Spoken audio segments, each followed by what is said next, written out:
If you don't have school-age children, you may not be fully aware that the current regime in Washington, D.C. is waging a war against them, against their rights, against their health. We talked a little bit about this yesterday with what's happening here in Texas with State Bill 12. I'm going to post my article from my blog, which also ran in the local newspaper, in the comments to this so that you can review that in case you didn't see my video from yesterday. Now we've got news that California has instituted a mandatory test for any teachers coming from New York or California. I don't know exactly why you would move to Oklahoma from New York or California by choice, but if that does happen, they're requiring those teachers to take a test to determine if they have an America First mentality. America First, this is a test that was put together by PragerU, which, if you want to talk about indoctrination, that's what PragerU is all about, and that's what this test is all about, because they want teachers in Oklahoma to teach the Bible and white Christian nationalism. If you've ever tried to study the Bible, which I have extensively, many people in my family are pastors or Unitarian presidents and lots of background in religion or theology, and I can tell you, I'm terrified by the idea that someone who got an emergency certification to teach in Podunk, Oklahoma, is going to now determine what they're going to teach from the Bible. Wow.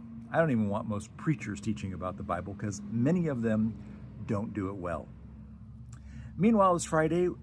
We need something entertaining and some good news going into the weekend. And Grandpa Trump, in his addled brain, in The Secret Life of The Secret Life of President Trump, went on one of these sort of random rants that he goes on about something that nobody asked about how he saved California from the wildfires by releasing water in Northern California where the fires were not, after Gavin Newsom, the governor of California, had already solved the problem as far as water supply in Los Angeles, which I know Trump's not good at maps, is in Southern California.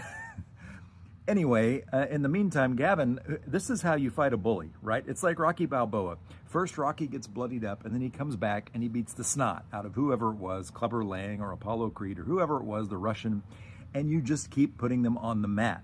You don't let them get back up. This is what Gavin Newsom is doing to Trump. This is how you treat a bully, and I love it. Because he's calling Trump a bumbling idiot, which, hey, do you watch South Park? Yeah. He's sleeping with Satan. He's sleeping with Satan, right? Of course he is, even though Satan would really love to get away from the guy. Now he's butt pregnant. God, I hate when that happens. So calling him names and speaking out against the things and truth-telling what really happened in California is one way to do it. But here's an even better way that's not just about winning the stupidity on social media war, which is important, and Newsom gets that. But Oregon, California, and Washington, the governors have come together, and they're forming the West Coast Health Alliance.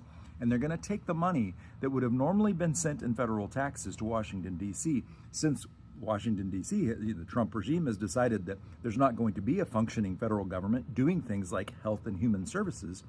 Oregon, Washington, and California are going to do their own, using the money they would have sent to Washington for that to happen at the national level. This is what we call soft secession. This is the answer. This is how you take positive action on behalf of your constituents, which is what I'm always saying. Politicians need to listen to their constituents first, and then if they have to take corporate money, then you listen to the donors. But first and foremost, if you're not looking out for your constituents, you're in the wrong job. Thank you, California. Thank you, Oregon, where my dad is from. Thank you to Washington, and I hope more states see this example and follow suit. Happy Friday. My name is Bill. I'm a college professor in Dallas, Texas. Have a wonderful weekend.